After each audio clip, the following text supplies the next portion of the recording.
And you're welcome. It's time for some entertainment. Welcome.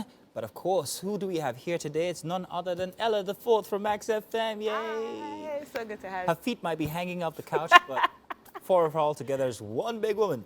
You're welcome. Good to have you here. Thank you so much for having me, Mazino. Good to have you. You're going to fill me in because I've been missing for a couple of weeks. Okay. But I do know that some very interesting stuff have been happening in the world of entertainment. For instance, Usher and guess who else? Chris Brown got into an altercation. Can you believe it? Now, Usher took the stage on Saturday night at the Lovers and Friends Music Festival after a physical confrontation with Chris Brown on Friday night that left him bleeding, is what we hear. Now, here's the thing. Chris performed right before Usher and never made reference to the fight. And as reported, the confrontation went down at a roller rink party after Usher and Chris got into a heated confrontation that turned physical. Now, this is by TMZ, and they obtained video of the lead up to the fight. Thing is, Usher and Chris were super close, and the party was celebrating Chris's 34th birthday with lots of celebs at the hangout. So, now, these two, what do you think? From before, I think that it was a party by one for the other now, wasn't it? To have them now go head-to-head at that party is kind of like strange. I'm wondering what could have caused it. Well, both of them are both giants in the R&B industry, but then a lot of hearsay. I wasn't there, weren't there. The story from TMZ is different from what Chris Brown is saying. According to Chris Brown, he said that he was trying to, there was a lot of crowds, and he was trying to let the bouncers know that his kids are backstage, and he was trying to get them. So crowd, going against the crowd and all whatnot. But according to TMZ, they said that he was trying to talk to Tayena and she did not respond. And then he started to get angry and physical. And then Usher steps in to, quell the fire, and he stopped. It's a lot. But you know, when I first heard this, I thought that there must have been a female influence in all of this. Well, there is a Tayena influence in it, but nobody is actually saying exactly what happened. So we'll just let it slide. We'll let it slide. There was said to be some sort of bleeding. This person punched this person. But while they were performing, nobody seemed injured. So yeah, well, while they were performing, nobody even raised it. Nobody even told that this happened. So I think that was professional on both their parts. But let's leave that and let's come back to Nigeria. Or let's go to the UK. Let's talk about Tiwa Savage. Tiwa Savage performed at the coronation. We talked about that from earlier today, but Nigeria's pop star Tiwa Savage, also known as the Queen of Afrobeat, performed stunningly, I must say, at the King Charles coronation concert on Sunday. Now, Tiwa made history as one of the 12 persons given the esteemed honor amongst all the singers worldwide to grace the British monarch's coronation with their talent. Now, the Nigerian singer is the first African to perform at the coronation of a British monarch. And the performance was lit, was perfect, if you ask me. I've never seen anything like that by a Nigerian, quite frankly. Her, like you can see, her attire and the response from the crowd, everything was on point. But there's so much that has happened since after that. I don't know if you're aware about the backlash. Of course, and to be very honest, I was very shocked because human beings are quite insatiable. There is nothing you would do, especially as a public figure.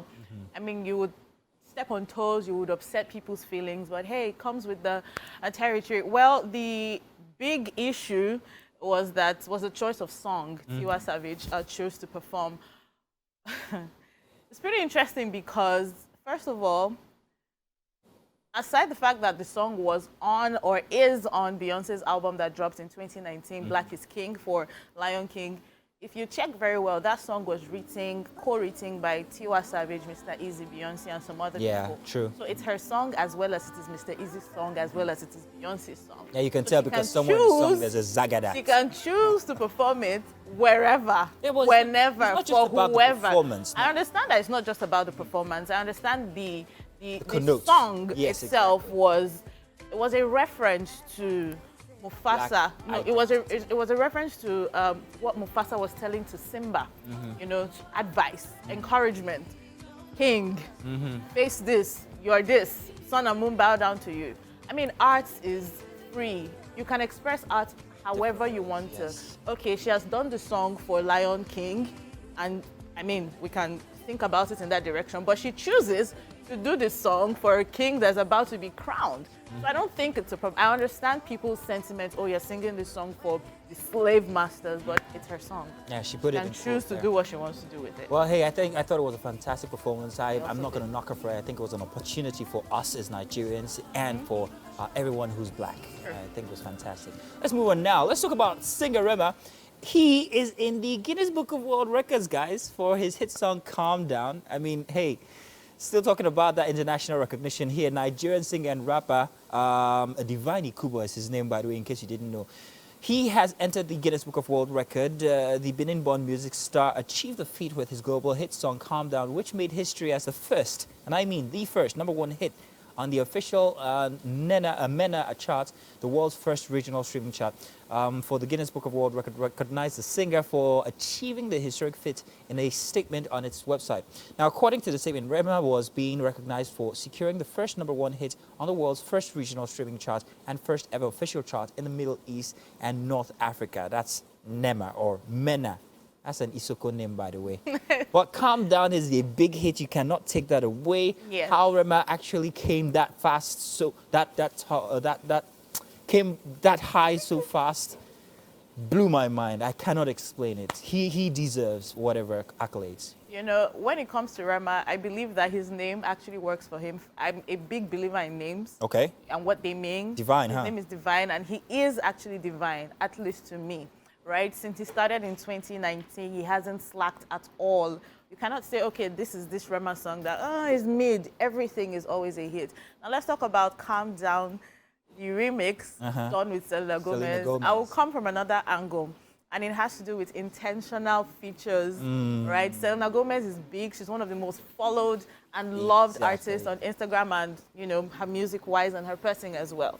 So I would say a very big up to Jonesing World, but that intentional feature, Calm Down itself was an amazing song, did well, was the first on Spotify. It was one of the fastest rising, you know, songs to have hit 100 million streams, right? So the collaboration was amazing, on point, and now look at this. That was just beautiful. Fantastic. But what next for him? Has been 4 years winning streak. I think he's due for a cut down.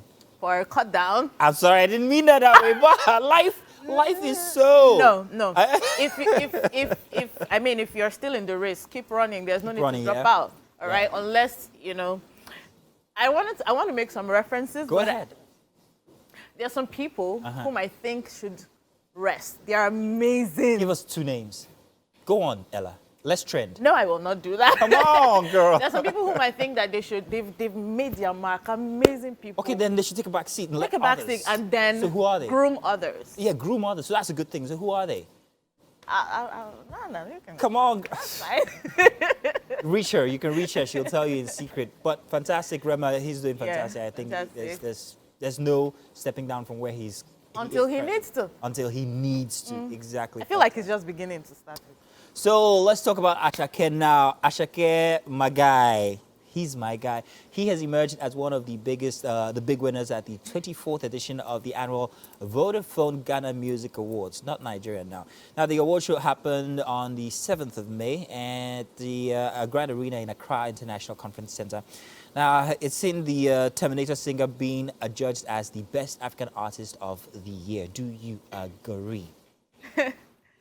Yes. You agree? Yes. Okay, we're going to go in this. And I'll tell you why. Tell me why.